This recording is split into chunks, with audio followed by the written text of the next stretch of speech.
સરસ્વતી તાલુકાના મેલુસણના પરા વિસ્તારમાં જંગલ વિસ્તારમાં કટિંગ ન થતાં કેટલાક ઘરોમાં નુકસાન. પંખા, ફ્રીજ, એસી જેવી વસ્તુઓ ફ્લોટ થતાં બળીને ખાક.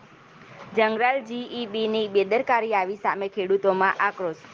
પાટણ જિલ્લાના સરસ્વતી તાલુકાના મેલુસણ ગામે પરા વિસ્તારમાં જગરાલ જીઈબીની બેદરકારીથી વારંવાર લોકોની રજૂઆત છતાં જંગલ કટિંગ ના થયું હોવાથી, વાયર ઢીલા હોવાથી, વાયર ફ્લોટ થવાથી પરા વિસ્તારમાં દરેક ગ્રાહકોના ઘરે પંખા, ફ્રીજ, એસી, ટોટલ વસ્તુ બળીને ખાક થઈ ગઈ હતી.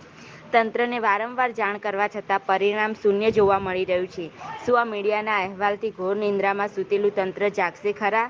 તે આવનાર સમય જ બતાવશે. અને દિવસના તે દિવસ લાઇટ કાપી તે દિવસ કોઈ કટિંગ કામ તો કર્યું નહીં. અને અહીંયા વાયર બે ભેગા થઈ ગયા. 3 દિવસથી ભડાકા થાય. હેલ્પરને ફોન કરે, ફોન ઉપાડતો નહીં. હેલ્પર હરખો જવાબ આપતો નથી. કો તો ફોન બંધ આવે. અને એને બેદરકારીને લીધે 30 પંખા બળી ગયા. આપણા પરામ ટોટલ થઈને 30 પંખા તો હાલ વપરો આવેલો છે. ફ્રીજ બળી ગયા. એનો જવાબદાર કોણ? આપણું નામ શુભ કમશીભાઈ વાસીભાઈ દેસાઈ.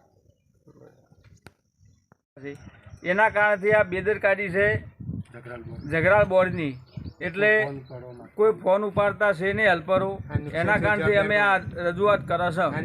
આપણું નામ શુભ કુરશીભાઈ નાગજીભાઈ મેલોહન. બિલ લેવાઈ જાય અને બિલ લેવા માટે પાછા દર તારીખ ટુ તારીખ આવી જાય છે. કોઈ બાકી બિલ કોઈનો વાયરો ભેળા થતા હોય તો કોઈ કાળજી લેતા નહીં. કોઈ વાયર ઢીલા હોય કે કોઈ ઝાડ નડતર રૂપ હોય તો કોઈ એમને કાળજી છે નહીં. અને બોર્ડને વળતર આપવાની.